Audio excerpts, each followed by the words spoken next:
في بداية الفيلم بنشوف كلب اسمه باك، وبنشوف واحد بينادي عليه ويقول له يا باك تعالى خد القطعة دي، وبيديله قطعة أكل صغيرة، بس باك بيخطف القطعة الكبيرة وبياكلها. وفي طريق بنشوف 2 شايلين لوح تلج كبير، وباك بدل ما يبعد عنهم راح لاحس قلب تلج بلسانه وهو معدي علشان يبرد على نفسه، ومن وراه بنت بتطلب منه يجيب الجورنال. باك بياخد الجورنال من بتاع الجرايد، وفي الطريق بيشوف ساعي البريد راكب العجلة، وأول ما بيشوفه بيسيب الجورنال مكانه ويجري يطارده. في الوقت ده في راجل بيراقب باك من ورا، وبيرفع الجورنال اللي باك رماه ويقراه، وبيكون مكتوب فيه ان اللي يجيب كلب من الفصيلة دي هياخد مبلغ كبير. والراجل ده بيبص لباك باهتمام بعد ما قرا الكلام ده. باك ما بيسيبش ساعي البريد في حاله، وبعد شوية الغلبان بيقع من العجلة بتاعته وبيقول للبنت صاحبة الكلب يا هانم لمي كلبك، انت عايزة تموتيني ولا ايه؟ البنت بتقول لباك روح على البيت، والناس فاكرة انه رايح يصحي اهل البيت بأدب، بس باك بدل ما يصحيهم بيعذبهم، بينط فوق سراير الغلابة دول ويطيرهم في الهواء. حركته سريعة جدا لدرجة ان الكوبايات اللي في المطبخ بتتهز. الطباخين هناك اول ما سمعوا صوت باك بيخبوا الاكل كله بسرعة، ولما باك بيدخل المطبخ جري ما بيلاقيش اي حاجة تتاكل. باك الغلبان بيبص للخدم بقلة حيلة، بس هما مش بيدوله حاجة وبيطردوه بره. وبعدين صاحب البيت بياخد باك من قفاه ويخرجه بره ويقفل الباب، وباك بيخربش على الباب عايز يدخل، فصاحبه بيقول له النهارده انت بره عشان تتعلم الادب بنفسك. في اللحظة دي باك بيلمح ارنب وبيجري وراه، وبيدخل راسه جوه الجحر، ولما بيطلع راسه بيلاقي ناس كتير جايين، وبيكتشف ان في ضيوف في البيت وعاملين لهم عزومة فخمة. الاكل كله بيترص في الجنينة، وباك بيفرح جدا وبيتنطط من السعادة. الضيوف بيتجمعوا عشان ياخدوا صورة جماعية، وفجأة وساعة ما الكاميرا بتصور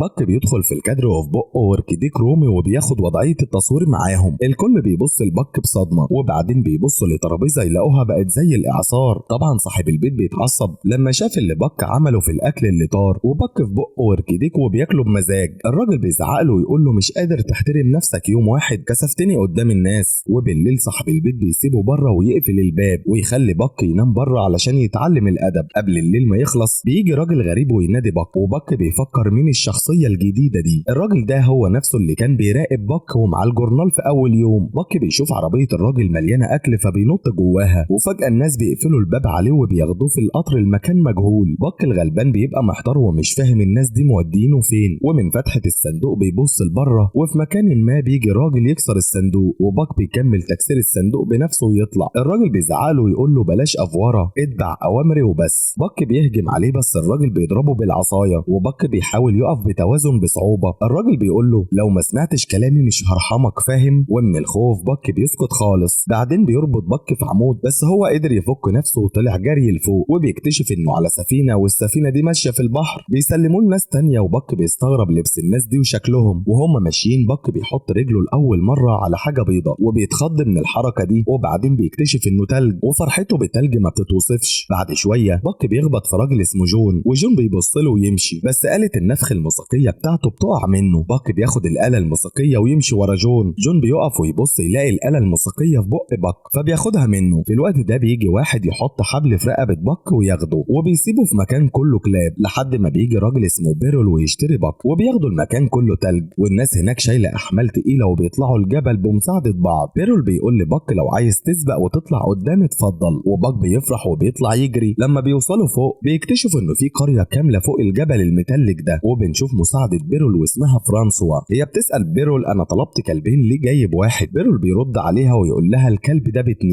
فرانسوا بتبص لباك وبتحطه وسط باقي الكلاب، وواحد منهم هو سبيتس كلب شرس، وبتقول له ده القائد بتاعك. بيربطوا الكلاب في الزلاجة وبيبدأوا يجروا بسرعة، وعشان باك جديد بيبدأ يطوح يمين وشمال ورجليه بتتلخبط، والكلاب بتجري في ناحية وهو بيتخبط وماشي في ناحية تانية. وبعد شوية الزلاجة بتتقلب بيهم. تاني يوم بيربطوا الكلاب تاني وبيبدأوا يوزعوا طرود. بالليل الكلاب بتاكل سمك، وسبيتز الخبيث بيخطف سمكة كلب تاني ويجري، وباك لما بيشوف كده بيدي سمكته للكلب الغلبان اللي اتسرق أكله. تاني يوم بحيرة المية بتتجمد، وسبيتز بيعمل حفرة صغيرة يشرب منها وما بيخليش باقي الكلاب تشرب، فباك بيحفر حفرة كبيرة عشان باقي الكلاب يشربوا منها. دلوقتي بيرول وفرانسوا ماشيين على الجليد، وفجأة الأرض بتتشقق وفرانسوا بتقع في المية المتلجة. باك فورا بينط في المية وبينقذها، بس هو نفسه بيغرق ومش عارف يطلع. باك بيصرخ وبيرول كمان بيصرخ وبيمدله ايده بس مش طايله وبيقعد يائس. فجأة حد بيدي بيرول عصاية عشان يكسر التلج ويطلع باك، ولما بيبص وراه بيلاقي باك هو اللي واقف جنبه. بيرول بيحضن باك من الفرحة، وسبيتز بيراقب ده من بعيد وبيبدأ يغير ويحقد على باك. تاني يوم باك بيمسك أرنب بيسيبه يهرب من غير ما يأذيه، بس سبيتس بيجري ورا الأرنب ويقتله. باك بيشوف المنظر وفي عيونه باين إنه بيقول في هنا كلب كويس والكلب ده هو باك. سبيتس بيقول له بلغة العيون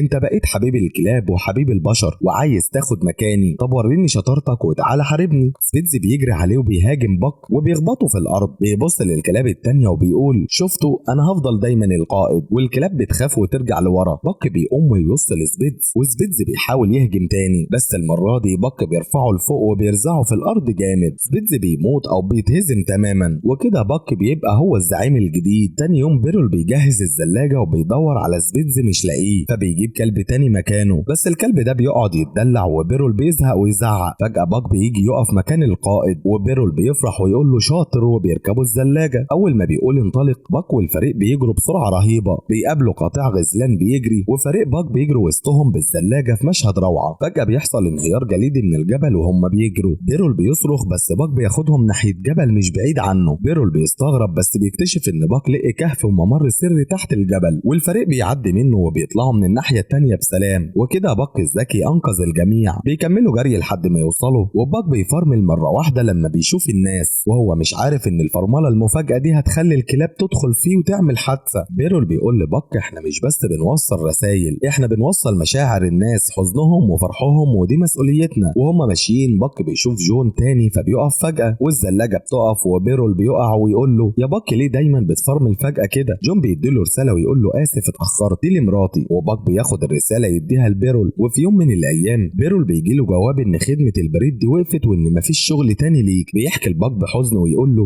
دلوقتي في حاجة اسمها تلغراف هتيجي ومن هنا ورايح لازم تاخد بالك من زمايلك. وبيرول وفرانسوا بيمشوا وهم زعلانين جدا. باك وكلابه بيبقوا في حالة حزن، وبعدين بيجي راجل اسمه هال وبيربطهم في عربيته وبيحمل عليها حاجات تقيلة جدا. فريق باك مش قادر يتحرك، وهال بيمسك العصاية وكان هيضرب باك، بس جون بيظهر فجأة وبيمنعه. جون بيشوف ان الزلاجة غرزت في تلج وبيقول لهال بيقول له كده حرام عليك المفروض تساعده ومش تضربه، وبيساعدهم يزقوا العربية. بيمشوا شوية وبيطلعوا جبل، بس الحمل تقيل قوي والكلاب بتتعب وتقع من الارهاق. هال بيضربهم بوحشية، ولما ما بيقوموش بيمسك المسدس وكان هيضرب باك بالنار. جون بيوصل في اللحظة دي وبيزق هال بغضب وبيرفع عليه السلاح وبيهدده. هال بيقول له خلاص خد الكلب باك بس ياك تلمس باقي الكلاب. جون بيحذره التلج بدأ يسيح، لو كملت مش هتعيش ولا الكلاب هتعيش، بس الراجل العنيد بيصمم وبياخد باقي الكلاب ويمشي. جون بياخد باك بيته ويعالجه، وتاني يوم بيخف وبيشوف ان النهر اللي قدامهم سحه بقى ميه. جون بيقول له خايف يكون الراجل الغبي ده غرق هو والكلاب، وباك بيتأثر جدا. جون قاعد في البار بيشرب خمرة وباك بيبص له من الشباك. فجأة هال اللي طلع ما ماتش لسه بيدخل ويضرب جون. باك بيكسر الدنيا ويدخل يدافع عن صاحبه وجون بيحوشه. بيروحوا البيت وجون مخبي ازازة خمرة، فباك بيدفنها في تلج وبيقعد عليها وما بيرضاش يديها له. جون بيحاول يزقه مش عارف، فبيقول له انت قوي بجد، وبيقول له عارف يا باك بعد موت ابني انا ومراتي افترقنا وانا عايش هنا بقالي سنين لوحدي وانت فكرتني بابني. تاني يوم جون طلع خريطة وبيقول لباك ابني كان نفسه يروح المكان ده اللي مش موجود على الخريطة، تيجي معايا في المغامرة دي. وبنشوفهم راكبين قارب صغير في النهر والمناظر روعة والسمك باين في المية. بيسافروا يومين ويرتاحوا وهكذا. هل بيوصل لبيت جون القديم وبيلاقي الخريطة اللي جون نسيها ومعلم فيها علامة، فبيفتكر ان جون رايح لكنز وبيقرر يلحقه. جون وباك بيوصلوا للمكان وبيشوفوا كوخ قديم مليان تراب بينضفوه ويسكنوا فيه. تاني يوم جون بيستحمى في النهر وبيلاقي حتة دهب، بينادي على باك ويقول له لقينا دهب. باك بيطلع حجر من المية، فجون بيضحك وبيقول له لا مش ده. باك بيرمي الحجر بس المرة دي بتطلع حتة دهب كبيرة جدا. باك بيبص لها كأنها طوبة وبيرميها تاني في المية عشان هو عايز يلعب بطوب الصغير. بس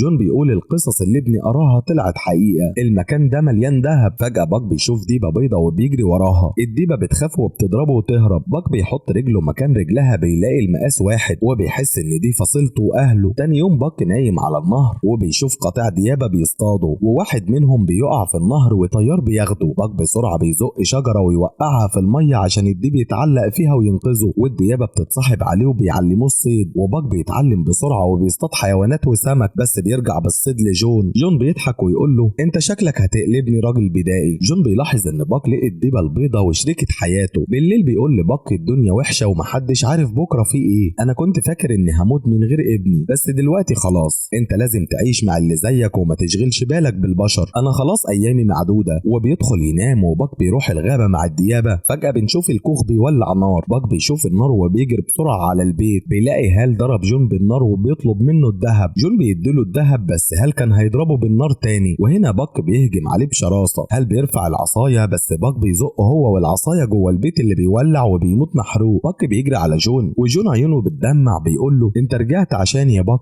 انا خلاص بموت، روح انت عيش مع اصحابك. وبيموت جون. باك بيرجع الغابة مع الديابة وبنشوف ان باك والديبة البيضة خلفوا جراوي صغيرة، وفي يوم بيقابلوا دب ضخم. الدب بيحاول يخوف باك بس باك بيبص له بشجاعة وبيمشي ناحيته، فالدب بيخاف وبيوسع له الطريق. باك بيبص للكوخ القديم وبيفتكر جون والناس اللي ربوه. باك استجاب لنداء الطبيعة ورجع لبيته الأصلي في الغابة وسط الديابة، وبيفرح ان بعد كل المشاكل دي بقى هو القائد والزعيم. الفيلم بيخلص ورسالته اننا مهما قابلنا مشاكل هنوصل لهدفنا في الاخر. وبتنتهي قصتنا لحد هنا، لكن افلامنا وقصصنا ومسلسلاتنا لسه ما خلصتش. ملاحظاتكم قيمة جدا بالنسبة لي، ولو عايزين تشوفوا قصص وافلام مؤثرة زي دي اعملوا لايك للفيديو ده واشتركوا في القناة وفعلوا الجرس عشان القصة اللي بعد كده توصل على شاشة موبايلاتكم على طول. شكرا للجميع.